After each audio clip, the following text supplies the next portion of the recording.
Ladies and gentlemen, welcome back to the Texas Rangers franchise on MLB The Show 21 and the MSM Sports Network. Episode 2 was all about opening day, and the Texas Rangers took that in a 5-4 come-from-behind victory over the Kansas City Royals.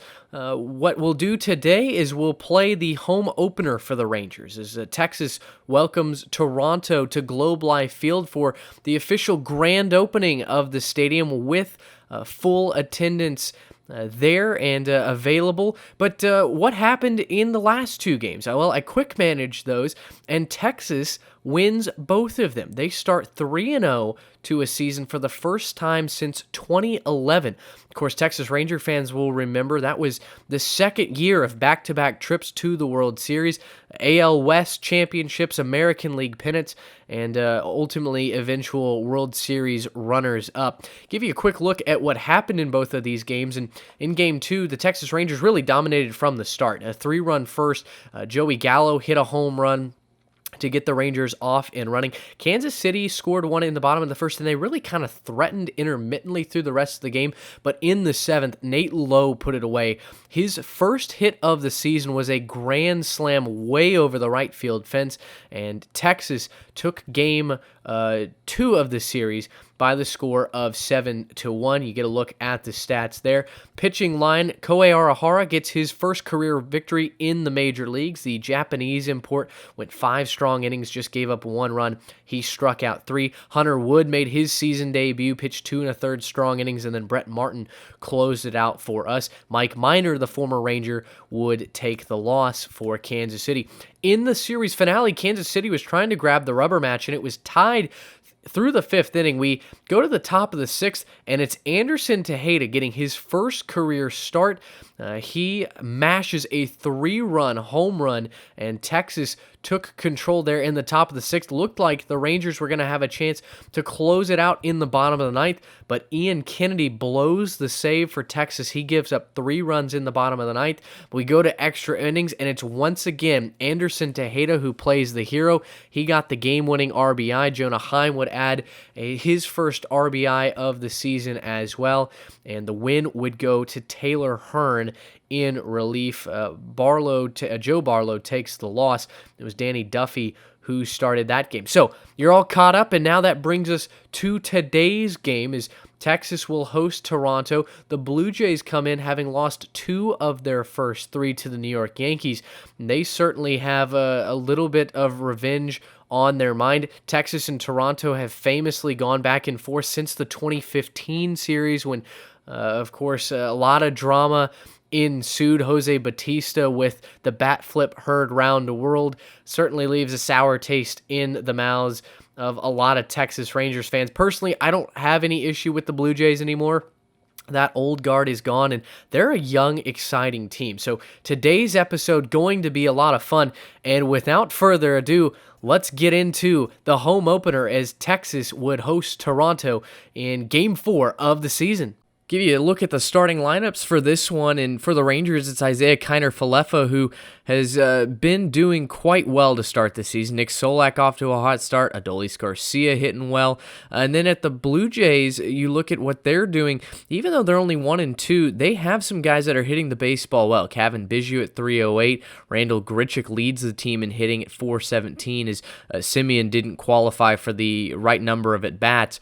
But Texas ready to take on the Blue Jays as they open up their new ballpark to the general public for the first time in competition. And boy, it's so good to see Globe Life Field filled with fans as Texas hosts Toronto. The first time that the Rangers have hosted Toronto on an opening day in quite some time, and in a gorgeous venue to play some baseball on this Monday afternoon. Starting pitcher for the Rangers would be Mike Foltynewicz. He just had 1 start last year for the Braves, and it did not go well. 16.2 ERA, I should say, and he was immediately cut by the Braves, eventually picked up by the Dodgers, and then finally cut and picked up by the Texas Rangers, and that's how he made it to the Lone Star State. First batter of the afternoon, Foltynewicz runs the 0-2 fastball in on the hands of Bo Bichette, and that's how we get things started here in the first. With 2 outs, it's Vlad Guerrero Jr., who's only hitting 182. He'll bounce out weakly to Nick Solak at second, and Fulte a 3-up, 3-down start to the ballgame. Take you to the bottom of the first, and it's Isaiah Kiner-Falefa leading off for the Rangers, and again, he continues to be hot at the plate. A 1-2 fastball that he pokes into right field. Izzy with the opening salvo for Texas. Later in the inning with 2 outs, it's Joey Gallo, and a golden opportunity here on a slider that he was just a tad early in front of. Robbie Ray throws him out in first, and Texas does not score in the bottom of the first inning. Go to the top of the second, 0-2 count on Teoscar Hernandez, and it's a nasty changeup from Fulte that gets Hernandez to swing right over the top of his first strikeout of the afternoon. Give you another look at that, and if Fulte's going to be successful for this Rangers team, it's going to be the movement in his pitches that's going to have to fool hitters. There you see the changeup dropping 6 inches downward, and Teoscar Hernandez is going to swing right over the top of this one. That would be a theme for Fulte throughout the game, as you'll see in just a minute. This is an important pitch here. 3-2 and a fastball that finds the bottom of the zone according to K-Zone, but home plate umpire Joe McDonald does not give him the call. It's a 2-out walk, and the very next batter is Randall Grichuk. He's shopping in the gap. This one all the way to the wall. It's Chris Davis out there in left field. The relay throw to Kiner-Falefa will not be in time, and Toronto on the board is a 2-out walk. Comes back to bite Texas. Randall Grichuk, his first RBI double of the season, and just a fastball that stayed up in the zone. Grichuk able to hammer it to the wall, and Toronto strikes first on the home opener. Later in the inning, it's Marcus Semien. He goes down via the backwards K, and Fulte gets out of it, but he does allow the 1 run. Take it to the top of the third inning. It's Reese McGuire up in a 1-2 pitch. He'll swing right over the top of this changeup as Fultonavich had that pitch working early. Third strikeout of the game. Let's make it 4. 0-2 pitch here to Bo Bichette, and he waves right over the top of that curveball. Give you another look at this one as Bo had no chance at hitting this, even though it wasn't particularly well located.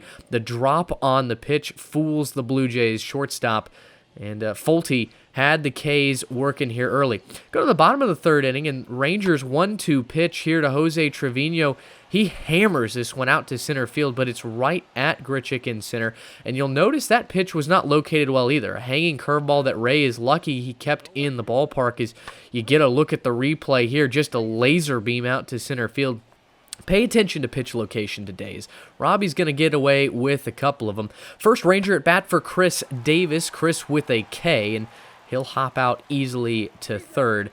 His Rangers debut off to a little bit of a slow start. Kiner-Falefa up now with 2 outs in the bottom of the third inning, and a 1-1 pitch coming here from Robbie Ray. Kiner-Falefa has 1 hit today. Let's make it 2. A sizzling single right back up the middle. It's mishandled out there in center field, but Izzy stays at first, and Kiner-Falefa continues to swing the bat well. We knew that his glove was going to be really good, but his bat has picked up here in 2021 as well. Charlie Culberson would be the next batter, and a 1-0 pitch right down the middle. This one hit hard in the left field, and the Rangers cooking now with 2 outs. They've got runners on first and second base, and Texas trying to tie it up after giving up a questionable run there in the second inning. You get another look at Culberson. He just sits on the changeup. His first hit of 2021 is a solid one. Nate Lowe up next, and the first pitch of his at-bat hammered to right field. This one gets down for a single. Springer hits the cutoff man, and Izzy came too far off the bag. He took too wide of a turn after ignoring the stop sign initially. Thought that maybe he was going to try and press his luck. As you get a look at the replay, Izzy clearly out, and Texas squanders a golden opportunity there in the third inning. Go to the top of the fourth inning, and it's Teoscar Hernandez up one more time. He's struck out once. Let's make it twice. He gets caught looking as a two-seam fastball catches the inside part of the plate. George Springer up now, 0-2 count in the fourth, and he's going to wave and miss at another curveball. Fultonavich was sharp, save a couple of mistake pitches today. We go to the bottom of the fourth inning. Joey Gallo, another hanger. This is a changeup right down the middle, and Joey can only put it into the shift. Another wasted opportunity for Texas. Adolis Garcia up later in the inning, a 3-2 pitch, and again, a high fastball that normally, if you're on time, that one might leave the ballpark, but Garcia's late. He pops up to McGuire, and we end the inning. Go to the top of the fifth, and another 3-2 count here for Randall Grichuk. He's going to send this one into right field. Gallo's able to get it on, but a one-out base runner here for the Blue Jays. Reese McGuire has 2 career home runs. You saw he hit just .073 in 2020. McGuire does not care about that. His 3rd home run of the year, or of his career, on the first pitch of this at bat, and just like that, it's 3-0 Jays over the Rangers. As Fulte has been so sharp this afternoon. He was kind of victimized by a bad call there in the second. This time he's going to leave a fastball right down the middle, and Reese McGuire did not miss it. As you get a look at the replay, not a terrible pitch, but it is middle, and McGuire, certainly not known for his power, drives this one 387 feet off the bat at 107 miles an hour.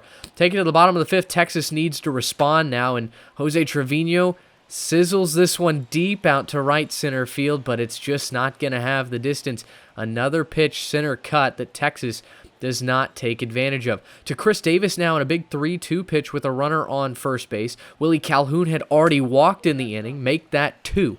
As Chris watches that fastball miss the zone, gets the pitching coach off the bench, and with a 1-1 count, Izzy will step back in. He's 2 for 2 today. Now he's going to be 3 for 3. He drops this one in front of the center fielder, George Springer.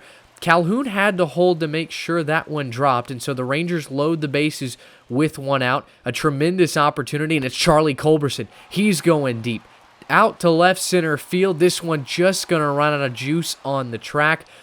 Calhoun will tag easily. Chris Davis moves up to third. Texas on the board with their first run of the day, and they'll have runners at the corners with 2 out. As Ray, again, lucky to get that baseball back. As you see the replay here, Culberson got all of it that he could muster. It was perfect timing, perfect contact, but just out to the deepest part of the ballpark.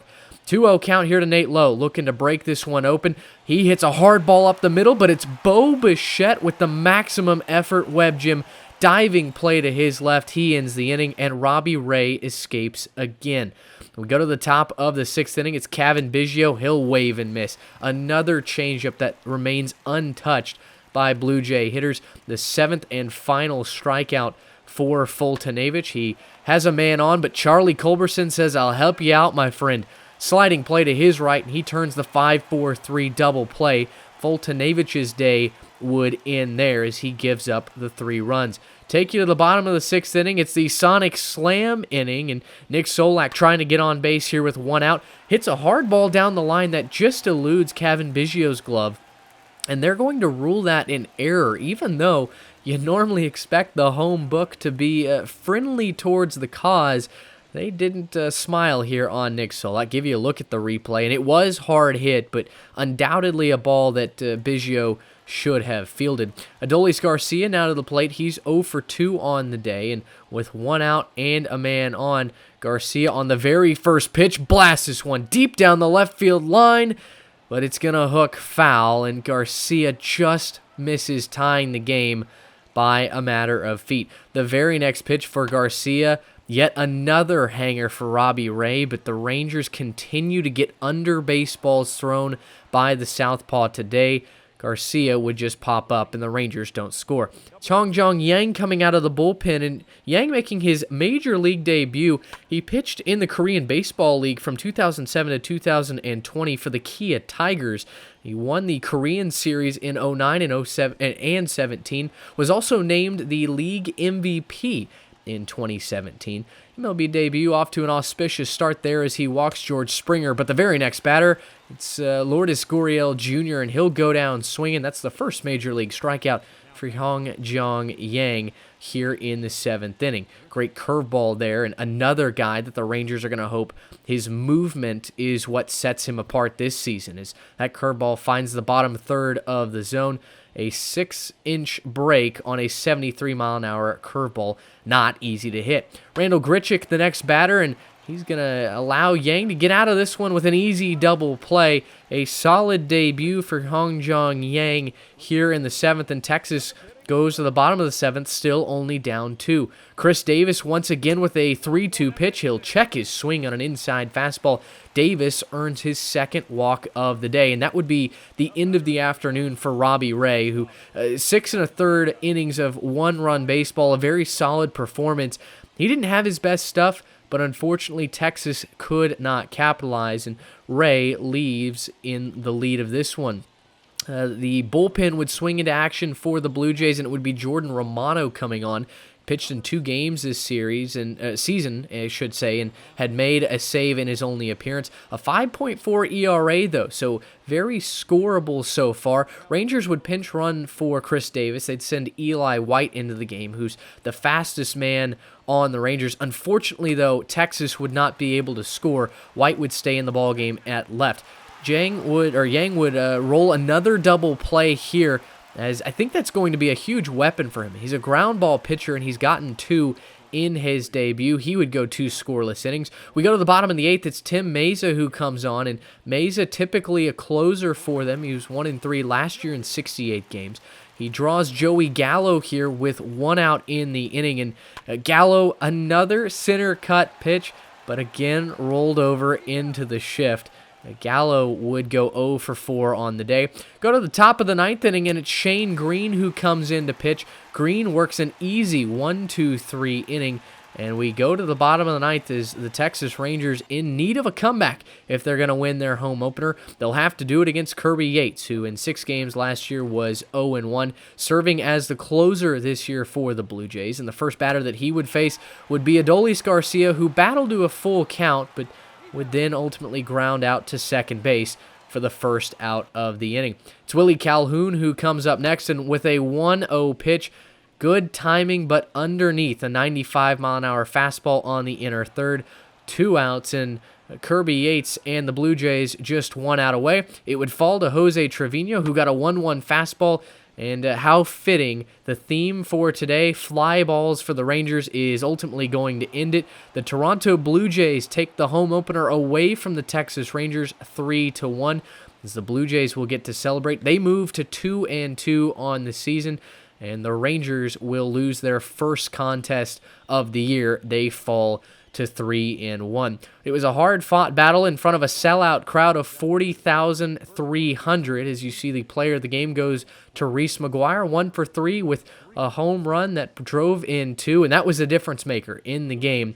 Reese McGuire's home run in the 5th inning. Give you a look at the box score here as Toronto scores their 3 runs on 4 hits, and they make 1 error. For the Rangers, they score just their 1 run on 5 hits, no errors.